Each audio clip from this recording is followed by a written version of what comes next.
Welcome back or welcome to my channel. My name is Taylor and today we're doing my June reading wrap up, and yes, we are officially halfway through the year.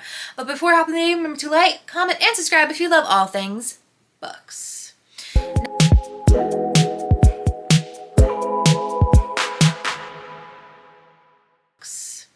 Now in the month of June we had a pretty decent reading month. However, we had a lot of middling in the center, kind of three-ish, 3 to 3.75 star reads, as well as we had our first DNF, but we also had a 5-star. So it's a mixed bag this month. But in the month of June, I ended up completing 10 books and DNFing 1 book. I read 2 fantasy, 1 dystopian sci-fi, and that means 8 romance.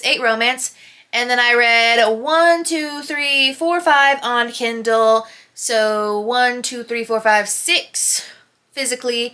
Nothing really particularly spicy except for the last book that I read. And 1, 2, 3, 4, 5, 6 were queer reads. And of course we had 1 5-star. Obviously, you'll probably see my thoughts and opinions on these if you watch my shorts, but we did do 1 reading vlog / TBR takedown this past month, and that was reading only queer books for a week, so you'll see my thoughts on 4 of the books that we will be discussing in that video more in depth. Now, for the month of July, I don't have any major reading vlogs planned, so it's going to be mostly free reading, but you will be seeing a lot of reading vlogs in August because there's a lot that I want to get done. So if there's anything specific that you want to see before summer's up, just let me know. And in terms of completing my TBR, I completed 3 out of the 6 books I picked for my TBR last month. However, I started one of them the last day, but I read 1 chapter, but I am in the middle of that. Ooh. Alright, so I guess without further ado, let's hop into all the books I read in the month of June. So we started the month of June out by completing the final book, or the final currently out book in the Stryker Brothers series by Audrey Vaughn, and that was Poor Decision. So this is following our eldest Stryker brother, JD, and this is a second chance romance. So this is a small town series following 4 different brothers who are both heirs to this big liquor empire, and each are doing various different things. JD is the next in line to take over the company. He fell in love with this girl, Katrina, 10 years ago, but due to some terrible circumstances and some manipulation on the part of his father, things just ended poorly. But now, 10 years later, Katrina is back in town. She's divorced, she's out of a housing situation, and she's in need of some good luck. And JD, always being the man that he is, offers her a room to stay in his house, and of course, romance ensues from there. I'm giving this book 4.25 stars, 1 chili spice. It is my least favorite of the 3 that I've read so far, but that could just be because it's second chance romance, and second chance romance is not my favorite. I will say there's no 3rd act breakup, so if you're looking for that, the entire thing around the Stryker Brothers series, it's just fun, lighthearted, slightly spicy, small town fun. And if you're looking for something quick, easy, to get you through the day, something, very lighthearted, this series is for you. And I know the final book is coming out later this year, and I believe it's called Jen and Barrett, and that is it's going to be interesting because that's following the Rockstar brother. And we'll see. After that, I finally picked up a classic OG book talk book that I've been saying I'm going to read for a while, and that is To Kill a Kingdom. I'm just going to say, years ago I read The Daughter of the Pirate King, and while I never finished that series, I had so much fun. I am an H2O just add water girly. I love The Little Mermaid and stuff like this, and To Kill a Kingdom is a YA retelling of the Little Mermaid as far as I know. It is a standalone fantasy, so if you're looking for fantasies that you don't have to commit an entire lifetime to, this one might be for you. So this story is following our siren princess, Lyra, who essentially the lore of the sirens go is that every year on their birthday they steal a human heart, because the relationship between sirens and humans and mermaids and humans have not been great. The only thing unique about Lyra is that for every year on her birthday, she steals a prince's heart, and she is known as the Prince's Bane. But after she accidentally kills one of her own kind in an effort to kill the essentially mermaid siren hunter that is Prince Elian, she is essentially turned into a human and tasked by her very aggressive mother, the Queen of the Sirens, to basically steal Elian's heart, both metaphorically and physically. And of course, in this journey, Lyra and Elian get to know each other as they're trying to figure out how to end the queen's reign, while also Lyra is battling with, who she is and who she wants to be. And, romance ensues from there. I gave this book 4 stars. There's just something about these, like, pirate, like, swashbuckling, like, easy fantasies. Not easy, but there's just something about it that's just summer fun encapsulated. It's nothing that essentially made me go, oh my god, I've never seen this before, like, but it's a fun time. I highly recommend this if you're looking for a fantasy for summer. Then, let's talk, because if you aren't aware, Amazon Prime is on a pretty generational run when it comes to these book-to-TV adaptations. And in the month of June, we had Every Year After, which is the adaptation of Every Summer After by Carly Fortune.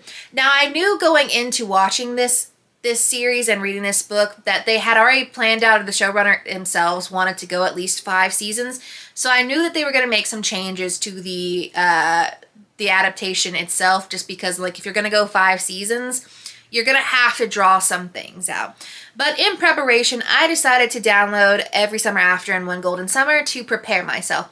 Going into it, I knew that Every Summer After, from people's reviews, that there's a big plot twist or something that takes place that causes the catalyst for the breakup, which leads to the second chance element of Every Summer After. So essentially the premise of Every Summer After, I've said that name so many times, is we are following Sam and Percy. Percy's family buys a cabin in Barry's Bay where Sam's family lives. And the first summer there, she is introduced to Sam, and quickly, as summers go on, she and Sam become really close friends. And of course, they both have feelings for each other, but it takes a while for them to actually admit and commit to each other, and they're kind of going through this back and forth, will they, won't they, until the final summer that Percy is there, something goes wrong, causing them to break off and not speak for the next 12 years.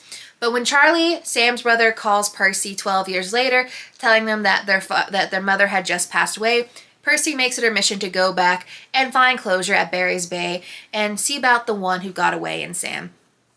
So, here's my thing.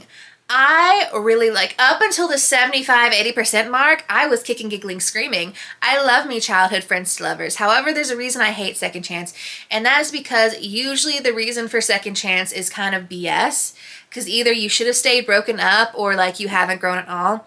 And I kind of, in the back of my head, just, even though no one had spoiled it for me, I kind of had an idea. As I'm reading, and from what I've heard from reviews, a lot of people have complained about this third act breakup, the thing that caused them to break up in the past. And now this is going to be spoilers. So essentially we're at a point where Sam and Percy have kind of been in this back and forth, will they, won't they thing. Sam's kind of let his own insecurities about the future and his place in the world, get in the way of things. And at this point, Sam's basically sent her an email saying they kind of need to be on a break, and Sam's, not doing great. And Percy is still reeling from the fact that she's not sure she entirely trusts Sam because he's always been a little hot and cold. And Percy, historically, when Sam's been hot and cold, has always went out and sought solace in sort of, meaningless casual relationships. And in this case, she's been spending the summer with Sam, or with Charlie, Sam's brother, and Charlie's been flirting with her. So that night, she and Charlie hook up. She immediately regrets it.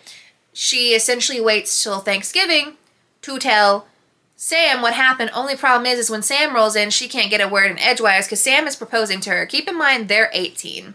So Sam, sir, he's like, it doesn't have to be now. It's basically an engagement to be engaged, so I guess a promise ring. But Percy's like, in order to save his feelings and not basically say while he's on one knee that, hey, I slept with your brother, she says that we can't get married because they're, too young. She kind of breaks everything off. So on and so forth. 12 years pass. Percy's been housing this secret for years. She's not spoken to Sam. What pissed me the fuck off, because Percy's been dealing, which granted you can kind of see throughout the series that she's building on that anxiety disorder, and you can kind of see why the panic attacks took hold in her adulthood. But Percy spent years suffering, putting the guilt on herself, carrying the weight of the secret, only to find out at the end of the book that Sam knew. Sam knew and forgave her years ago. But you know what Sam didn't do? Try and contact her in any of those years that he had forgiven her. Because Mr. Sam broke up with his girlfriend of 2 years the day he sees Percy again. But he couldn't bother to reach out. Oh, no, sir. No. And then Percy's out here suffering. I will say by the end of that book, by the end of these two books, I was just like, everyone got, so it was like, Percy got therapy, but you want to know who I think needed some therapy? Sam and Charlie.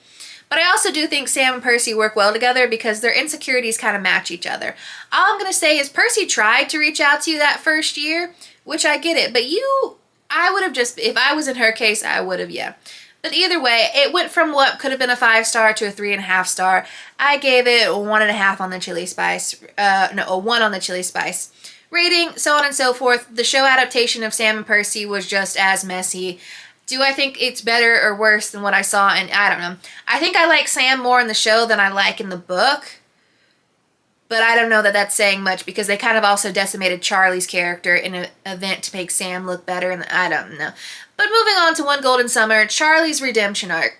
Which I don't think Charlie was that bad in the book, the first book in general.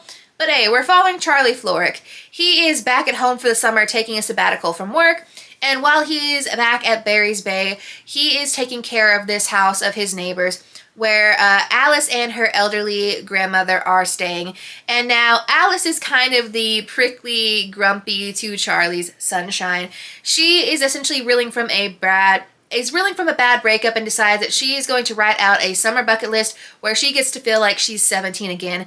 And when Charlie finds this bucket list, he agrees to help her along with it. A little friends with benefits ensue, and of course, you know, romance from there. I'm giving 4.25 stars, 1.5 chili spice. I do really like Charlie as a character. I knew exactly what Charlie was hiding from Alice this entire book. And all I could think of is like, do these men, these grown-ass men, not know how to communicate anything? Do I think Alice and Charlie have a healthier relationship than Sam and Percy? 100%. And Charlie, there's lots of sweet moments surrounding Charlie. And I think had I not been reeling from the shitstorm that was every summer after, I probably would have really enjoyed One Golden Summer more. But I am excited to see Charlie and Alice adapted because I think from what they've told us, season 2 is going to give us Charlie and Alice's story, and I'm sure it will be better. But yeah, needless to say, if I was to choose any of the boys, I'd choose Charlie. However, based on the show, I think I would choose Geordie. So each your own. Every Year After, it was a fine TV show. It was a terrible adaptation. It was a fine TV show. I'd give it about 3 out of 5 stars on Letterboxd. That's my thoughts and feelings. Let's move on to something else. Moving on to some emotional pain. So if you saw last year, my first 5-star read of last year was Zodiac Rising by Katie Zhao. And I picked up Zodiac Legacy, the sequel, this month. So I can't really tell you much about it, other than this is a YA Asian-inspired fantasy following 4 different supernatural creatures who are going on a heist into the fairy realm to reclaim the statues that were stolen from them many, many years ago. And we sort of pick up exactly where we left off at the end of the last book, which the ending of the last book, I'm just going to say the ending of this book? Why do authors, I guess this might be a spoiler, I don't know, I'm not, why do authors want to kill off my favorite characters? Why? I ended up giving this book 4.75 stars. 2 reasons that it wasn't a full-fledged 5-star like the first one. 1, I'm being petty. I want my character back. I hope they are still alive in some capacity, but okay. Because, that ending. Second, I kind of feel like the ending was a bit like 0 to 100. I feel like a lot happened in a few pages. Even though the story was well put together, I'm just like, oh, okay. So I'm curious to see where she takes us in the final book in the trilogy, book 3. And I have a lot of questions around the character of Alice because I thought she was making moves, but I don't know. 4.75 stars, 0 chili spice. I still highly recommend this series, even if, you know, authors like to rage bait us. Then the next book we went into, we started our official queer reading vlog for this year's Pride. We started Like We Were in Paris by Stephen Lee. This is a 3.75 star read, 0 chili spice. It is a YA book, and we are following Ben. He's just essentially in the last few months he got dumped. His best friend from childhood came back, didn't recognize him, kind of forgot that he existed, and he's still reeling over the years-long grief of having lost his father when he was at a young age. So now he is going on the French club trip to Paris, and he has a bucket list. He is going to do everything on that bucket list in 4 days as soon as possible. The only problem is that his first night in Paris, after having a pretty shitty first day, he gets locked out of the hostel that they're staying at, and he won't be able to get back in until basically 7 o'clock in the morning. But don't worry, he got locked outside with his ex-best friend who's forgotten him, Tyler, and Tyler proposes, why don't we spend one magical night in Paris, crossing off everything on your bucket list? And of course, that magical night in Paris turns into a very romantic one. This one does deal with some heavier topics, but overall it's a very quick, lighthearted read. Like We Are in Paris, obviously the song Paris by Taylor Swift plays a major role in this. I do think this book would hit really hard if you put together like the Taylor Swift and Disney songs that play a major role in this and just have that on loop in the background, because that would really create the ambiance. But overall, as I am in my Heartstopper era, if you really loved Heartstopper book 3, I think you would really like this one. And yeah, it's really cute. It's really wholesome for my younger baby gays. Go out and read. Then we move into our 5-star read of the month. I have found a new... Actually, do I have any I do have one 5-star sapphic read, but we have found our second, and that is Wish You Weren't Here by Erin Baldwin. This is just... This is a summer camp story, so it's perfect for summer. You'll be seeing my summer book recs coming up soon. We're following Julia and Priya. Now, they're technically sort of rivals to lovers, but realistically, as you're reading through the book, you kind of realize that it's maybe more of a one-sided rivalry, and it's more that they've kind of been at a stalemate in their war. They always have to be around each other, but they never quite acknowledge each other's existence. Sort of situation. But Juliet is our grumpy one. The only place she ever really feels like home is at her summer camp. And she is attending summer camp for the last summer as a camper this next summer. But when she arrives thinking she's going to have a break from Priya, she finds out that Priya is the newest camper there, and they're going to be forced to live together and essentially move about summer camp together. And of course, through a series of unfortunate events, they are forced to work on the summer camp play together, and romance ensues from there. 5 stars. I got teary-eyed at the end of this book. I was not expecting to cry, or I don't know if it was a full-on sob, but I was not expecting to feel those emotions while reading this. But I was really in a very nostalgic high school era when I was reading this, and the ending of this book made me feel all the feels. So, 5 star. 0 chili spice, highly recommend for your summer reading list. Next, after that, we did sort of a switch because we had read 2 YA books that, it's typical YA, very young, to a much more mature read, 1 Week to Win the Chocolate Maker. This is for those who are looking for your mature queer romance. It's by Timothy Donosky. I love his books. Essentially, it is a queer take on Willy Wonka and the Chocolate Factory. So we are following Charlie and Dario. Obviously, Charlie had to be a main character. Dario is essentially the heir to this big chocolate company. However, after his grandfather dies and he thinks he's going to inherit it, his grandpa said, hold on, wait a minute, you have to get married within the next year or else the company gets passed on to your kind of flighty little brother. And Dario's like, excuse me? And his grandpa said, I'm going to help you out and do a little contest through our chocolate bars. And the 5 best submissions will get picked to spend a beautiful week in an Italian villa with you. And you can try and woo them and see if you can find your potential partner. Also, we have some pansexual representation in Dario. So the 5 contestants get picked, including Charlie, who's been living in small town Pennsylvania, and his family's house is about to be foreclosed on. He said, what do I have to lose? Let me see if I can't marry a billionaire and save my family's home. And Dario and Charlie meet up and romance ensues from there. They have a lot of heart-to-heart conversations. They help each other out. There's no third act breakup. I give it 4.25 stars, 1.5 chili spice. If you're looking for mental health representation, discussions around, loved ones, loss of loved ones, especially that relationship that you have with your grandparents, as well as, if you want a pansexual lead, this one's for you. Then the final book that I sort of semi-finished or really started in that vlog, but you'll see sort of my thoughts on it, is My Roommate from Hell by Kel Dietrich. This is a 3.75 star read. It is essentially like the first book that I read for the queer reading vlog, Like We Were in Paris. It's a really fun, bingeable kind of read. You'll make it through it quickly, but is it anything, amazing, spectacular, 5 star ready? Not necessarily. I've been seeing a lot of books pop out with like, what would happen if I fell in love with the devil or the devil's son, and this is kind of it. So we are following Owen and Zarminus. So essentially, Owen lives in a world where they just discovered that hell is real and that demons are real. And so in order to